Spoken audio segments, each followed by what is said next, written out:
So let me tell you about these guys. They are, I don't know if you know, called Supergrass. They were one of the best and best loved bands to come out of the so-called Britpop era. They split up in 2010, but they reformed last year.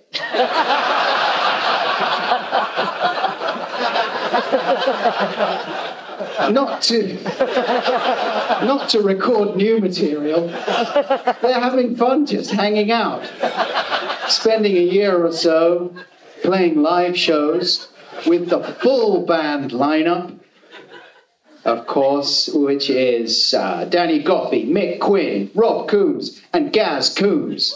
Woo! Half of them are here tonight, let me tell you. That's not all four of them split down the middle. It is two members of the mighty Supergrass. And you might find out which ones later on, if I can tempt them on stage. Anyway, they are still rocking hard.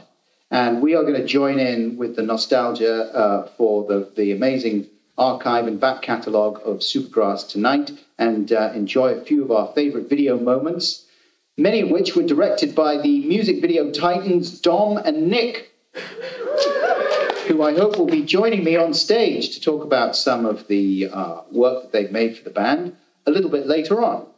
That brings us, Dom and Nic, to the first of tonight's Grass Facts. Grass Facts.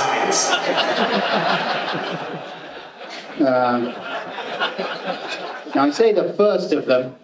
No, there's not that many. I got excited, I did that.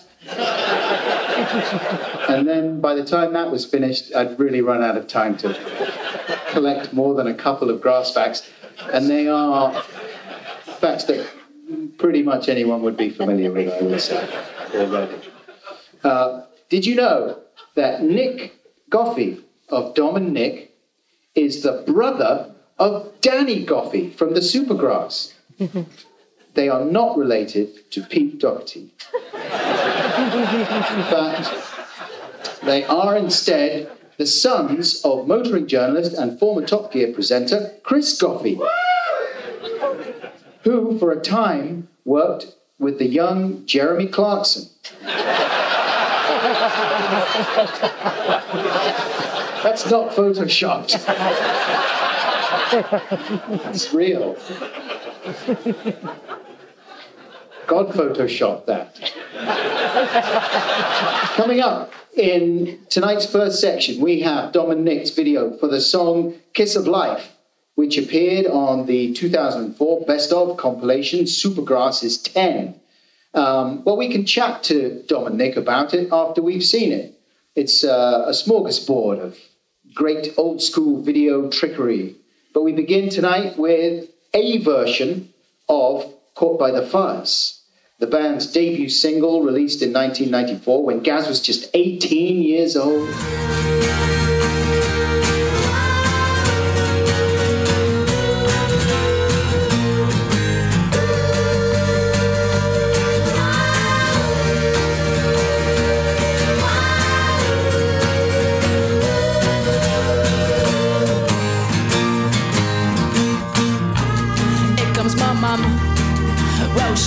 She knows what I've done. Just tell them the truth. You know where it's from. You blackened our name. Well, you should be ashamed. If only your father could see you now, he'd break down and he'd throw you out for sure. I never should have let you out tonight.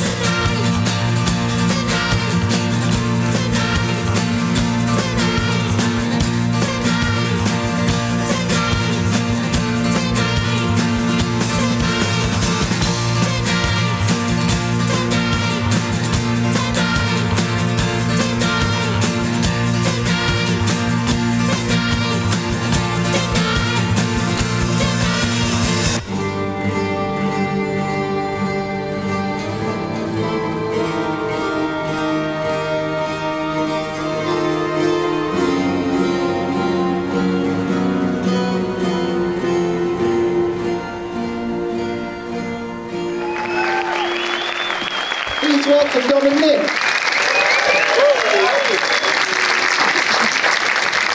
And grab a microphone, any one you want.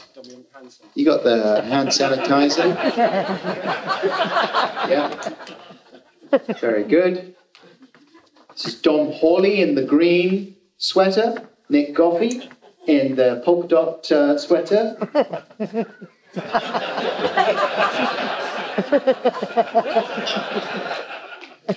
And that. It's not France. Have a seat. I mean, where are they? I saw some guys as well doing the batty bump. I'm up for all of that. So that's the Iranian one, okay. No, I think that's good. I think that's good. Is there any kind of sort of pelvic... Just... that kind of thing. That's fine, isn't it? That's not going to spread anything. Hey, look. Before any memories of that shoot? I've just got to correct the first grass fact. Grass facts. There you go. That first acoustic caught by the fuzz. Yeah.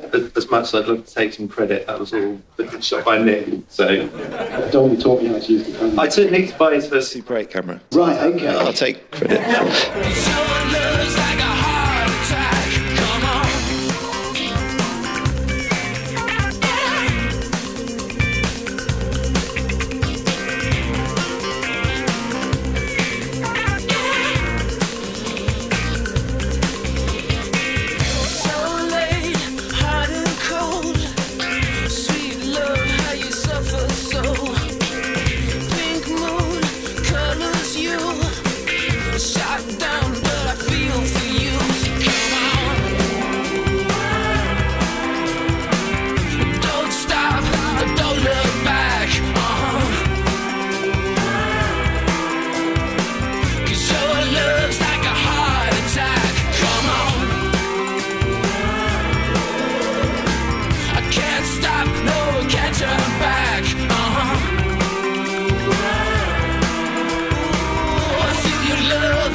Was the band saying we've got no money at all. Nothing. Right. We've got absolutely nothing. We said, well, you must have some money. So we got enough money to go and hire a house and make a video. So that was really good fun because all of the things in there, they were sort of a little bit cringy, but they're also quite sweet because it was all made by the members of the band. Nick would go off and do Gaz at the typewriter, and Rob had got this idea with the Welsh dresser.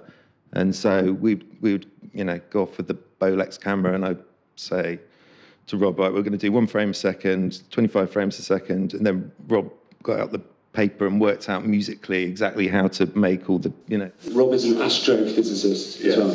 So it was a video, it was a kind of video workshop. Where was that? That was that was a house in Cornwall near St Austell. That was a kind of like, let's just go and get some cameras, have a laugh with some mates who are here and the band and see what happens. And it's kind of a bit cringy, but it's also quite naive and sweet as well. And it's got some really weird... The clown is actually Danny Goffey, because you're wondering. The clown in the skirt. I assumed it was. So look, we've got a message from someone who was very important in your development as directing talents, and that is Dilly Gent, Supergrass video commissioner, and also, what can I tell you about Dilly? I mean, she's a pivotal figure in the music video world, and many of the Supergrass videos we'll be seeing tonight were commissioned by Dilly. She's perhaps best known for having been Radiohead's longtime creative director, commissioning all their visual content for a period, from music videos to films, including the Meeting People is Easy documentary, widely recognized for her skill matching music artists with the right ideas and directors. Dilly sent a little audio message, very short audio message. Few statements chill us hardy commissioners to the bone more than the drummer's brother and his mate want to make the video. This was followed by, oh, and they haven't really directed before. This was my introduction to Dom Nic, and the video was Man-Sized Rooster. The legendary All Factory agreed to take them on for a one-off, and my dear friend Carrie Sutton produced. The video was so simple, but their talent was screaming through. They, of course, very soon progressed from the drummer's brother and mate to the Dom Nic we now know and love, and went on to make countless Supergrass videos that were all brilliant. So there's Dilly, that was a nice message from her. And as she said, the first video that she got you guys to do for Supergrass was Man-Sized Rooster. So do you want to say anything before we look at it? Any happy memories from that shoot? Well, we did our storyboards in crayon. And that's not a joke, it's serious. We coloured them in. We coloured them in crayon because we wanted them to look really good. And we turned up at the shoot and had a big A3 board that we'd done in crayon. We took it in turns to which one we were going to colour in, and you do that one. And I think the crew were a little bit sort of dismayed. Yeah. Yeah. Dilly thought it was really sweet, and she said, don't worry, it's fine. It's fine, everyone does that. But we didn't sort of, yeah. But we were just very enthusiastic. And now up there you've got Rob in. That's a shot from the. That's from Grace. That's from Grace. But that's from Grace. Yeah, but we can say it's from Man-Sized Rooster. That's funny. Well, no, I was just wondering if it was from Man-Sized Rooster. Yeah, it's from Man-Sized Rooster. Why is Rob? That's from Man-Sized Rooster when Rob wasn't in the band, but it looks like it might have been. Man-Sized Rooster wasn't flash enough to have the robes for the band. No, did you mention Carrie Sutton, who produced it? She drove the van that picked up the bath that's in it as the prop with Dom and I from the prop house. We went round in a van and picked up the props. And we could only afford certain taps to go on the bath because our budget was so tight. We wanted these special-looking taps, and you could only afford these ones that were a bit cheaper, which we sort of, oh, okay. That was we literally went out and we stayed the night at her house. Slept on her floor. We slept on her floor. And my friend James, who's here, fantastic first AD, he did the catering. We made two big sort of bowls of lasagna. One veggie, one meat lasagna. Yeah. That's not James with the Hitler moustache there. No, that's John Madsen, who's the third member of Dom Nic. Yeah. Okay. Yeah. Well, look, let's take a look at the video now. And I remember seeing this on the ITV chart show back in the day and thinking, oh, I like the look of this. I like these guys. This video was interesting facts, grass facts. Number 2, the DOP was Seamus McGarvey, who's an Oscar-winning DOP. What's he done? Oscars, loads of stuff. You'll know Seamus McGarvey. Anna Karenina. Yeah, Anna Karenina, Atonement. Yeah, lots of famous films. Any of the Marvel films? He did actually. He did do one. He did do one of those kind of Super Avenger. Super Avenger. I haven't seen it, but it was one of those. Yeah.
Coombes, Danny Goffey. I mean, I apologise if you are so sick of being asked this question, but how was it established, like, when did you come and when did you go? You seem to be a sort of phantom member of the band that would sometimes be there in the videos, in the photo shoots and stuff. Other times it was just the three-piece. And was that because you were doing other things, or was it because of record label pressure to define the band one way and not another, or what was it? I don't know, maybe a mixture of everything. I mean, right. I can remember there was one video where I got so pissed off waiting to get into a shot that I went home, so I wasn't in the video. But it wasn't ones that these guys did. They were always quite generous. They gave me at least a cameo. Rob's been in the band since our first tour. Right. Because we realised we couldn't play all right without a piano. So, sorry. But, you know, at the time, it was more like... It was more that you liked the way I took drugs, wasn't it? Like you asked me to join the band. You had a lot more stamina than the rest. Yeah. But so Rob's been a member of the band, really. But I guess maybe I sort of look, maybe for the record company was the three of us, so you took a bit of a backseat in the first few years of that. I think we campaigned to get Rob into the videos, definitely. I think we asked. Well, all right. Yeah. Mentioning All Right there, I think we should deal with All Right. This next section contains that video. It was, I don't know if you know, but it was directed by Dom Nic, and it was filmed in and around the village of Portmeirion in Wales. Famous, of course, because The Prisoner, the 60s TV show, was shot there. And is that why you went out there to Portmeirion? Because of that show? No, I think we realised it was there once we got there. Right, okay. We did go and meet the official Prisoner fan club. He was really nice. He had 17 cats, and he lived on the site, I think, in a tiny little weird... It's full of weird houses. He lived in the gift shop. In the gift shop, yeah, it was cats. And you kind of opened the door and you couldn't quite open it because it was like boxes of prisoner memorabilia. But we went to visit him to get the blazer that Rob to wear. McGowan's blazer. Yeah, and the rifle. He sold those in the gift shop, and the penny farthing. So we had to go and meet him to get those bits. But it was... Do people, do like normal people actually live in those houses? Only him. Yeah, no, it's open. You can rent them and go and stay for holidays. Really? Yeah. There's a festival there now. It's like Italian sort of architecture, isn't it? At the time, it wasn't quite as well known. There's a music festival there now, I think. As well. Yes. What's it called? Number 6. Festival number 9. 6. 8. 9. One of the numbers. 6.5. All right, I'll give it 7. I've been there. It's good. And okay, here is some. Oh no! Look, I've got some pictures that you guys sent from your ideas notebook, which contains initial thoughts. So this is impressive. This is for anyone wanting to get into music videos. This is how it works. You get a notebook, and you put all the ideas in there. And these are the genuine ideas that you were getting together before you did the All Right video. A few ideas that never made it to the final thing there, including giving Gaz a tattoo on his chest that said Supergrass. That was next. Probably Gaz for 20 minutes going, don't really want to do that. You know? And was he the complainer? Was he the one that was going to say no? Or were you all generally up for pretty much anything? Yeah, what was so nice about it is because we trusted, because, you know, he's my brother and I know Dom for practically my whole life. And so if they said it would look all right, we kind of trusted them. Yeah. Because it can backfire if a band doesn't have that trust with, you know, and then they go cocky and say, actually, we'd rather want to, you know, look like this or do this. You know, if someone has a vision, you've just got to go with it. Supergrass's manager, Chris Hofford, is here tonight, I think. And the Radiohead's manager. But Chris took us aside just before we were going to make the video and said, did you realise that this video is costing more than double of what it cost to record the whole album? No pressure. No pressure, it's fine. I'm sure it's going to be great. But, you know. But presumably, I mean, Rob, did you guys feel like this is an absolute peach. I mean, how can this song not be a hit? Were you feeling that at all? I didn't, but people I played it to, no, but people I played it to did. They would like pick out this song, but I didn't see it. I thought a song like Sofa was going to do brilliantly, but then that's why I'm not a music business manager. I mean, there's nothing wrong with that song, but compare it to, I mean, All Right, it's like, wow, this is a no-brainer, isn't it? It's weird. We didn't really clock that it would be a massive song. Right. It's probably the video that pushed it into that. I think we knew it was going to be a song. Always the pressure to make it sunny, for example. You know, that was quite a big pressure. And just before we set off to go to Wales, it had been a bit like recently, it had been like a freak rainstorm. We just set off to go to shoot the sunny video of the summer. I remember the hit summer video in the rain in Wales, basically. So it was a bit sort of shitting the crew were being fucking nuts. Like, and it's sort of first time of seeing sort of grown men behaving really badly at a rap party. Like, it was the most mental rap party. Like, just everyone off their heads. So maybe it was because it was so sort of stressful 2 days, and everyone just maybe that's what happened to these things. It was quite good fun. There is a subliminal message in All Right as well, because the other thing about All Right is that it was always sort of supposed to be a parody and a piss take of the whole Britpop sort of, you know, funny, like cheeky chappies. It was supposed to be tongue-in-cheek, the whole thing, which a lot of people don't really, they just take it at face value, which is fine. But we always thought, it's going to be really funny because it's tongue-in-cheek and we're taking the piss out of the whole Britpop thing and we're pushing it really far. So there's one hidden message in it as well, because we were filming it and Danny said to us, I think we're just being a bit too nice and funny with this. I think I just want some little thing where it's just not so nice. So there's a secret subliminal message in this video, if you could see it. I saw it the other day when I was watching it. I'd never seen it before. 2 words. Fuck off. Yeah. And I stand up and go, fuck off. It's definitely in there, if you can see it. So everyone who's watched the All Right video and it's all sunshine and fun and stuff, if you look for it, there's a total fuck off. And they never censored that on TV. We didn't tell anyone. No. Yeah, because I never noticed it until I watched it the other day. But Grassbacks. I don't know if you know, but this video caught the attention of well-known producer Steven Spielberg. There he is. He was at the time looking for projects for his new company DreamWorks that he had set up with record label boss David Geffen and former Disney boss Jeffrey Katzenberg. And you guys, correct me if I'm wrong, went out to meet with Spielberg and David Geffen. That is Geffen there, isn't it? Yeah. And so that was presumably after the song was a hit.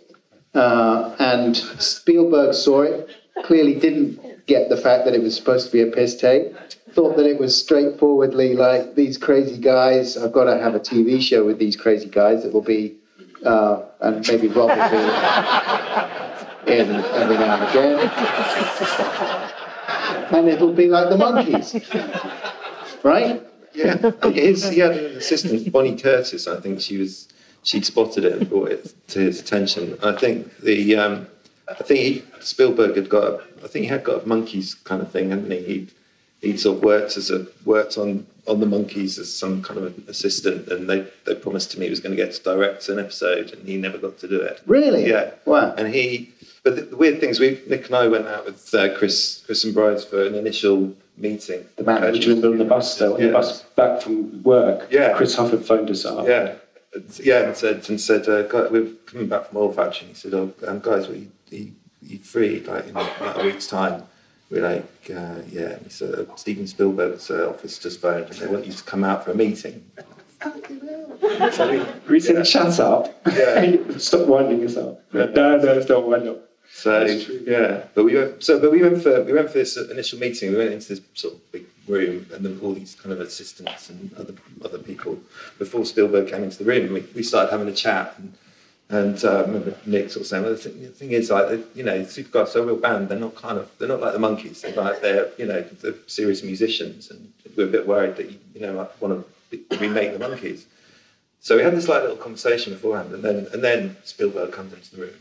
Kind of sits down one of the first things he says is like, right, guys, I don't want to remake the Monkeys. We're like, what the fuck's going on? He's got like a little thing that he kind of like listens in to sort of like gauge the conversation. It was really surreal because he said to us, yeah, I love the All Right video. You've got a nut to Dick Lester. And we sort of went, yeah, Jaws is really good too. Actually, you know what? The moment where Danny sort of says "fuck off," I think is that in the Contra-Zoom shot. Yeah. We sort of did a little, you know, we discovered what a Contra-Zoom was that he does in Jaws, kind of, and so we did this Contra-Zoom. I think that's the bit where you stand up and say "fuck off." Right. So maybe that was it. Danny, do you remember whether there was any serious consideration of the idea of doing a TV show? I was really up for it. Yeah. I was well up for it, but Mick and Gaz were not bothered. They can be asked. So yeah, I tell you what I do remember is that the only time I really talked to him around the table, we were sat around this sort of LA table, and then he said I've been working with like Arnold. I'm not doing the accent. I'm working with Arnold Schwarzenegger doing this film. It's about when he goes and has to find a present for his son. His son hates him. Oh yeah. I think it made the film. It's called like Jingle All the Way. Oh yeah, was that it? And he was going on for ages, going, yeah, and he has to find out what present it is, and and I was like, was it a whoopee cushion? And then he went, whoopee cushion. Hey, Bunny, write that down. Write that down. That was the you know that sort of great person just goes out of the window when you sort of look in their eyes after a while and you're just talking. Yeah. He was just like this weird guy. But oh yeah.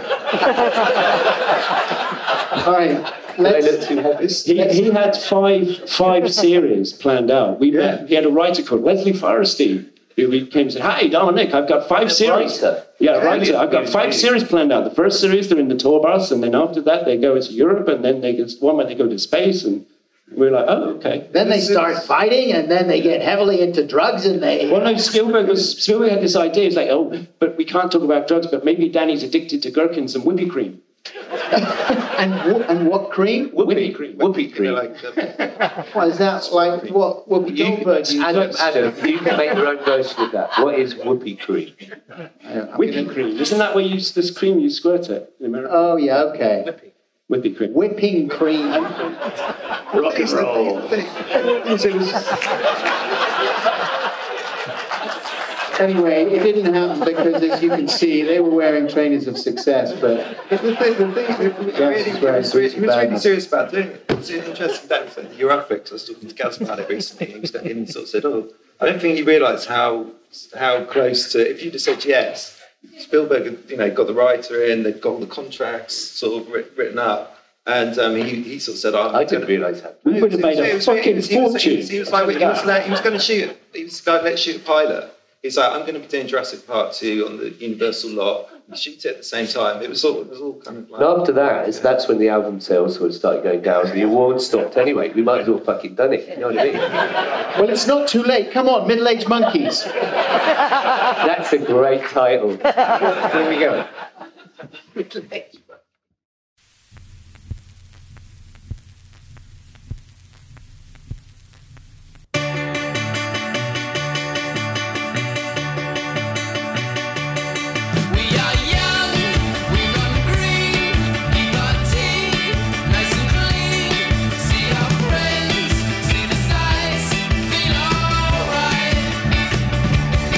We wake up, we go out, smoke a fag.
So let's take a look at another couple of videos, though, right now. Let's keep the videos rolling. And this is the Going Out video, 1996. And I suppose, am I right in thinking that at this point, you guys were already cruising on your first flush, your first wave of success?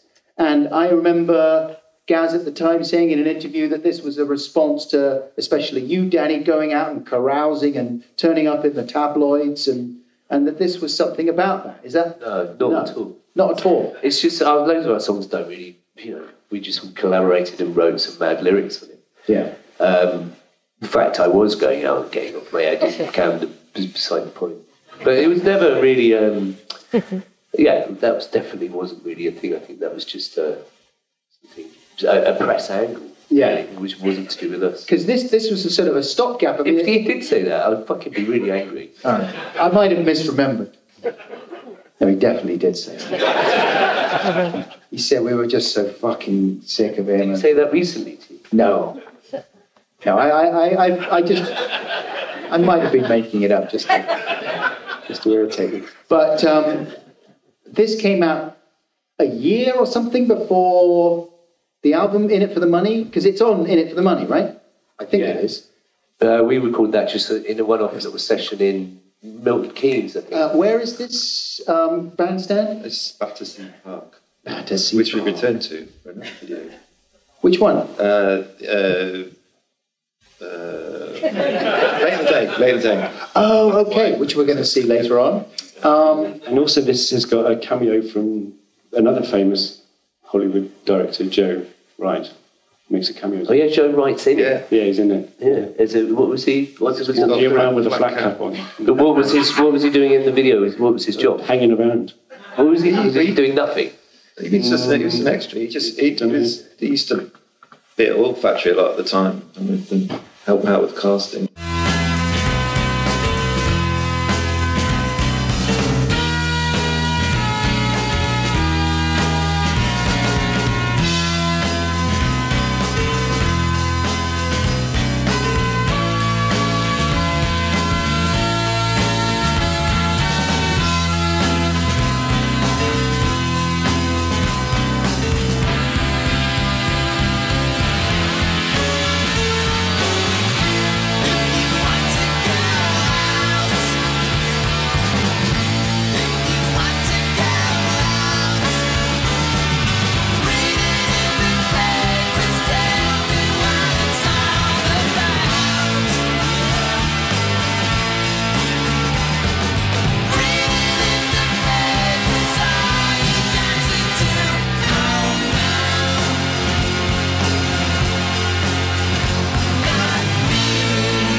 I remember just watching it now.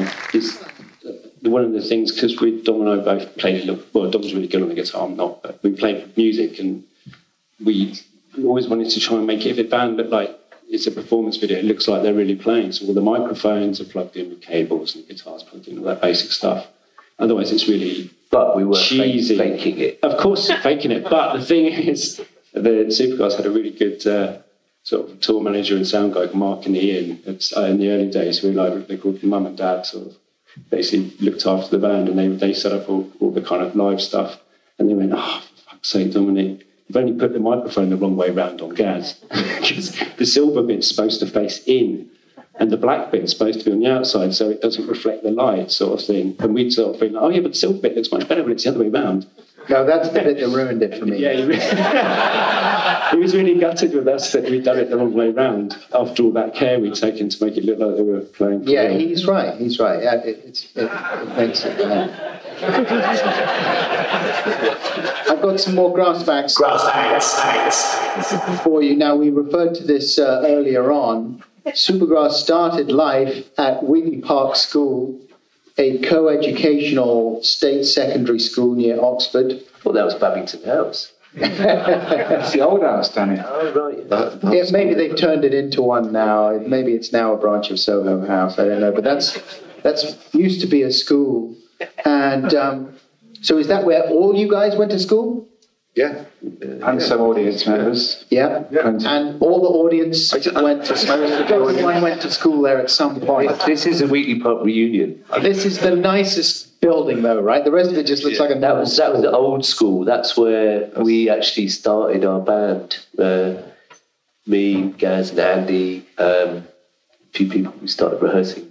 I think maybe at the side of there was a little room, but actually in front of there was a drama studio where we did our first gig. There we all are, and we had this sort of really, really disgusting deputy head mistress called Mrs. West, who had like a huge sort of witch's black hair.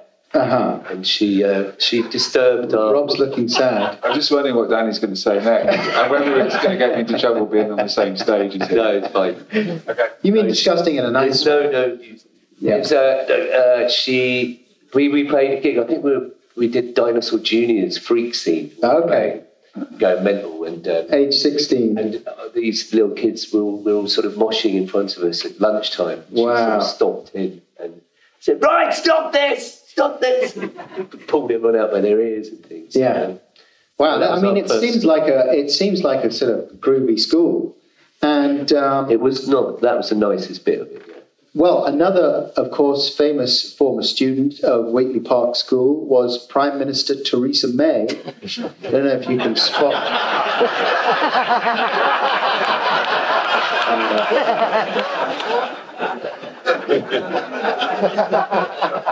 She's there. That's not a real photograph. But she really there? That's. Yes, she was there. Yeah. It's a comprehensive place. It was a grammar school before. It was a comprehensive. Yeah, she went there. She's a regular comprehensive girl who likes to run through corn. Anyway, so there you go. A couple of videos that you guys didn't direct now. For quite a while, we got the monopoly on doing all the videos. I remember us talking to Sophie and Garth Jennings and the other Dom Lung and Nichols, Dom Nic.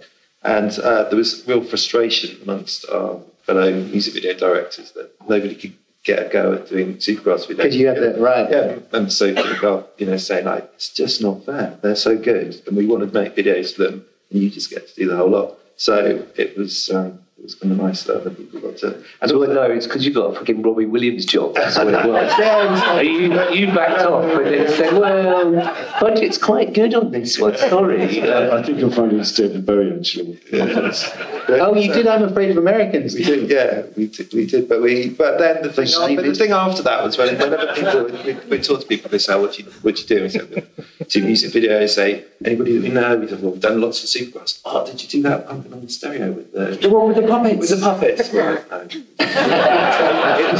No. Which one did you do for Robbie Williams, though? We did She's the One, where he's ice skating. There you go, you did that one. It did win a Brit Award, that one. Actually. Yeah, exactly. That's what I'm saying. You could say, "Fuck you and your puppets." You got Williams skating. We are going to see a director's cut of the Moving video. And that's Nick Gordon who directed it there. So this is something that Nick, the director, sent us, and this is not a version that ever got seen. All right. Moving, just keep moving till I don't know what to say.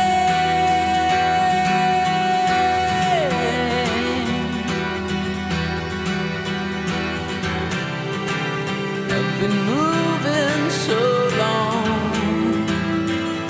the days all feel the same.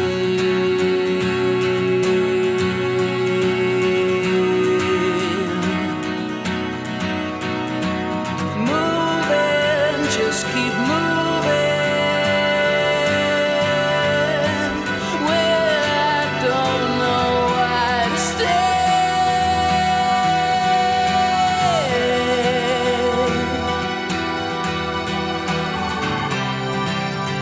No ties to bind me,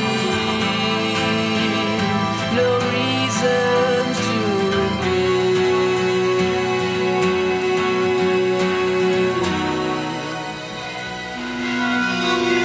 Gotta love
another pair of videos, one of which is a Dom Nic joint.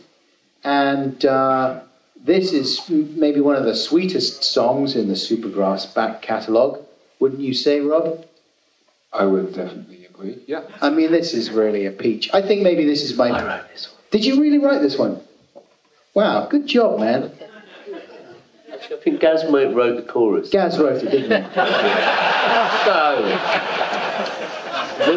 Listen, you wrote it if you want. Adam, seriously though, Danny doesn't get the credit because, and Rob as well, because they all co-wrote the songs, but because he's the drummer, everyone thinks he's just a bit of a sort of dumb. That is what I thought, yeah. But it's not actually. Lots of those early songs, like Caught by the Fuzz, was written on a 3-string guitar because we broke them all. So I used to learn little chords on 3 strings. So that Caught by the Fuzz you can play on 3 strings. Yeah. You could count to 3. And I was going, Caught by the Fuzz, Caught by the Fuzz. And this little bloke called Daryl that we used to know came out of his shower with a towel around him and going, I was still on a fuzz. Oh, okay. That was Daryl's line. But, you know. Don't put your mic through. No, We still want to hear it. That's right. There you go. I mean, I didn't assume that Gaz wrote all of them, but that's cool that you. No, we always. That's probably why we lasted. We split everything. So Right. No one's main mindset. There you go. That Apart is from the me. secret, isn't it? Yeah. Wrangles over who did what is a disaster area. Late in the Day is a song about missing someone, missing your wife, maybe. Yeah, kind of. I wasn't married. Well, that's what my dad thought it was about. It's about being on tour. I think that one. Right, Being okay. far away from someone. Yeah. My dad reviewed this one on our TV show. Yeah, in fact, I think my dad reviewed a couple of Dom Nic videos. You had the highest hit rate of reviews from my dad. He also reviewed your Chemical Brothers Setting Sun video. Which we were incredibly proud of. Yeah, he didn't like that one either. So he liked the girl. He liked the girl in it, though, didn't he? He liked the girl in it, yeah. Lexi is her name. Lexi Stroud. And he was pretty down on everything, to be fair. It wasn't just you guys. And our mission was always to try and, introduce him and help him appreciate some of the things that we loved, the music we loved and the things that we were into. We didn't succeed. He didn't like any of it. And I thought that we were really onto a winner when we played in the Supergrass video. But late in the day, I thought, how can anyone dislike this? Anyway, he found a way.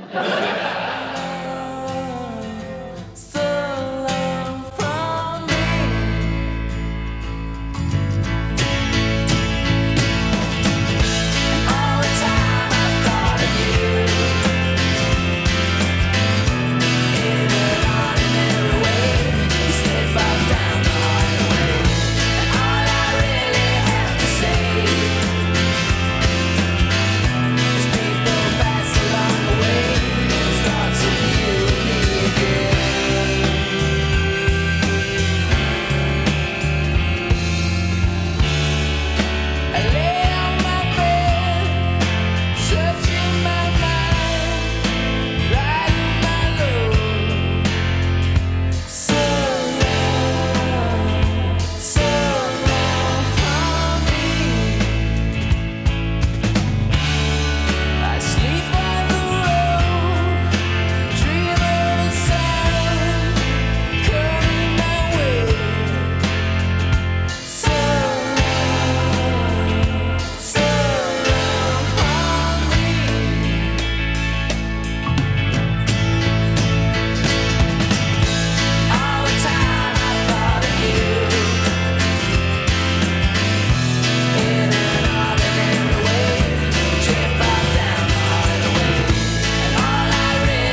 I mean, pogoing is very hard.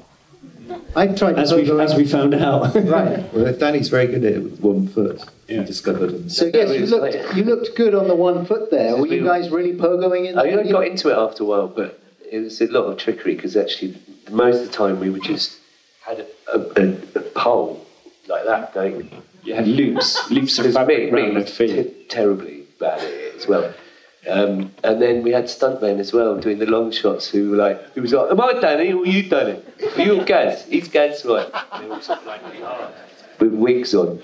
And they did the long shots, but we couldn't do it very well. Yeah. I mean, it really is one of the most exhausting things you can do, going on a pogo stick. It's like a big marathon. Yeah. Yeah. So I'm not surprised it's It's going to say knackering. sexual marathon. My dad found it very confusing. I mean, I just thought, like, what's not to like? Maybe my favourite Supergrass song, this one. Wow, it's a banger. We can safely say, I think, that this is a banger. It's been going down well on tour, yeah. Yeah. Richard, the third video was quite, because we're friends with and related to the band, we sort of tend to know what sort of mood they're in at any certain point. So this is kind of like the antidote to All Right. They were sort of getting on each other's nerves a little bit. Right. And so when you get sent a song and you'd be asked to have an idea as a music video director, you just listen to the song and you think, oh, what does that make you think of? Whereas we have this extra element of having grown up with the band and known them really well and sort of heard them rehearsing or gone on tour with them. So we'd actually sort of pick up on underlying tensions in the band and actually incorporate them into the idea. So this is probably quite a good example of that. It's good. It's a very moody piece and captures the vibe of the thing. I mean, this was one of those songs for me when it came on. I hadn't heard it before. I think they played it on TFI Friday or something like that. And I just thought, oh yeah, I'm on board with this one. It's fantastic.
Tonight with Garth Jennings' video that he made with Hammer and Tongs for Pumping on Your Stereo.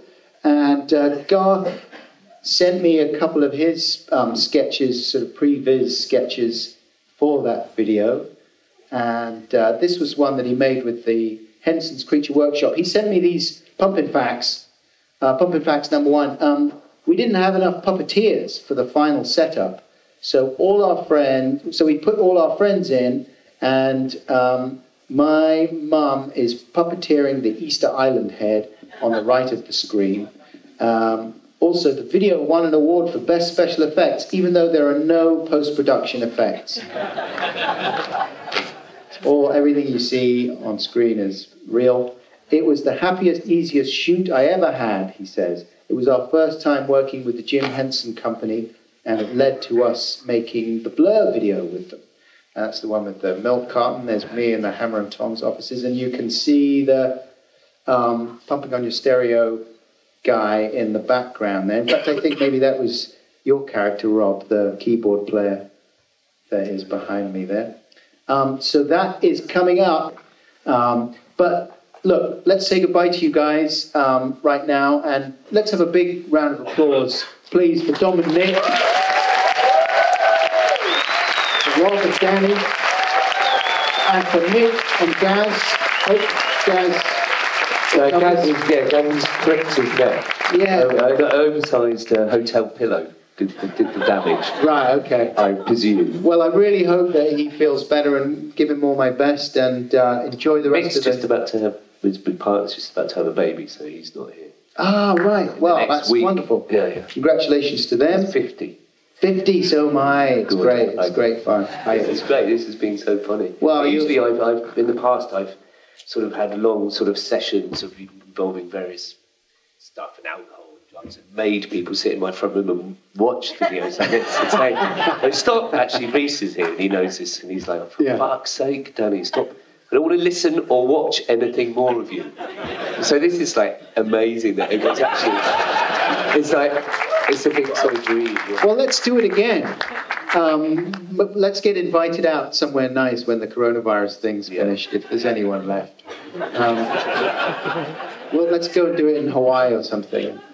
Anyway, Dom and Nic and Rob and Danny, ladies and gentlemen.